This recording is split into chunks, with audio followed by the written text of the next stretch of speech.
നേരത്തെ പറഞ്ഞില്ല Meta നരേന്ദ്രമോദിക്കെതിരായിട്ടുള്ള post സമാനമായ രീതിയിൽ കേരളത്തിൽ മുഖ്യമന്ത്രിക്കും സർക്കാരിനും വരുന്ന പോസ്റ്റുകൾ മെറ്റ അതിൽ ശ്രീ രാഹുൽ ഗാന്ധി പ്രതികരിക്കണം. അതീവ ഗൗരവമായ പ്രശ്നമാണ്. അതായത് എങ്ങനെയാണ് ശ്രീ നരേന്ദ്രമോദിക്കും സംഘപരിവാറിനും ഇതുവരെ മെറ്റയിൽ നിന്ന് ലഭിച്ചുകൊണ്ടിരുന്ന ഒരു ആനുകൂല്യം ശ്രീ വി.ഡി. സതീശൻ തരപ്പെടുത്തിയെടുത്തത്.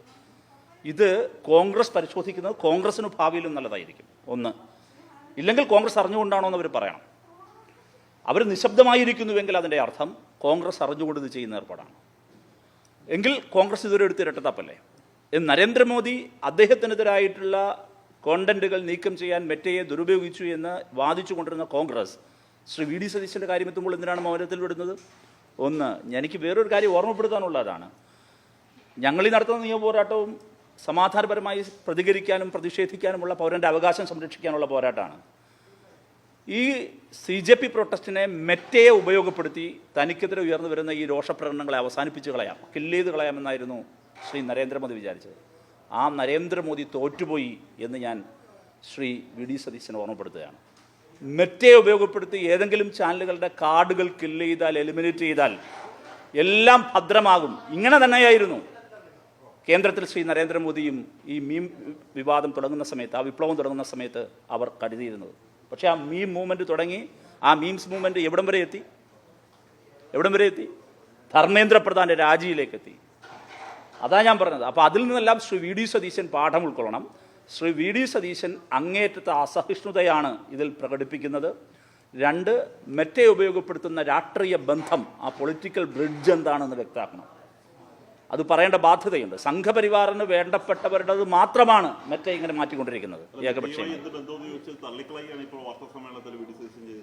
അത് തുടർച്ചയായി അദ്ദേഹം പറയുന്ന കള്ളങ്ങളിലൊന്നാണ്, മറ്റൊന്നുമില്ല. അദ്ദേഹം അത് വേറൊരു കള്ളമാണ്. അതാണെന്ന് പറഞ്ഞ ആദ്യത്തെ കള്ളം. ഈ പറഞ്ഞ മെറ്റയുടെ കേസിൽ രണ്ടാമത്തെ കള്ളം. അദ്ദേഹം തുടർച്ചയായി കള്ളം പറയുന്നതാണ്. മോദിയെ തോൽപ്പിക്കുന്ന നിലപാട് ആണ്. മോദിയെ തോൽപ്പിക്കുന്ന നിലപാടല്ലേ. ഇപ്പം ശ്രീ നരേന്ദ്രമോദി ഇക്കാര്യത്തിൽ ശ്രീ മോദിയുടെ കോൺഫിഡൻസ് എന്തായിരുന്നു? ഒരു സൈഡിലെ ഗോഡി മീഡിയ എൻ്റെ കയ്യിലുണ്ട്, കൺവെൻഷണൽ ലെഗസി മീഡിയാസ്.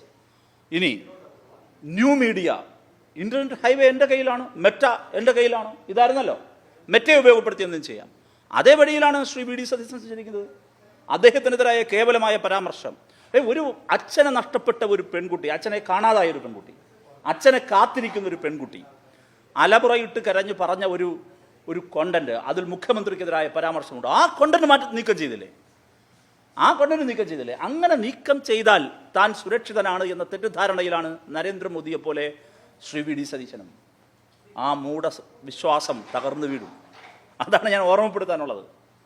പഴയ ഒരുപാട് വായിക്കുന്ന ആളാണല്ലോ ശ്രീ വി.ഡി. സതീശൻ. ആ പഴയ ചരിത്ര പുസ്തകം ഇനി പൊടിതട്ടിയെടുത്ത് വായിക്കണ്ട. പക്ഷേ കൺമുമ്പിൽ കണ്ട ഈ ജന്തർ മന്തർ പ്രൊട്ടസ്റ്റിൻ്റെ വിജയമുണ്ടല്ലോ, ജൻസി വിജയം, ആ വിജയത്തിൽ നിന്നുള്ള രാഷ്ട്രീയ പാഠമെങ്കിലും മിനിമം കണ്ടു മനസ്സിലാക്കണമെങ്കിലും മുഖ്യമന്ത്രി തയ്യാറാകണം. മുഖ്യമന്ത്രിക്കെതിരായ വിമർശനങ്ങൾ ഇതുകൊണ്ട് അവസാനിക്കില്ല. മെറ്റ കയ്യിലുണ്ട് എന്ന് കരുതി സംഘപരിവാറിനെ ഉപയോഗിച്ച് മെറ്റയിലേക്കൊരു ബ്രിഡ്ജുണ്ടാക്കി എന്തെങ്കിലും ചെയ്യാം, അതുകൊണ്ട് താൻ സുരക്ഷിതനാകുമെന്ന് കരുതിയേക്കരുത്.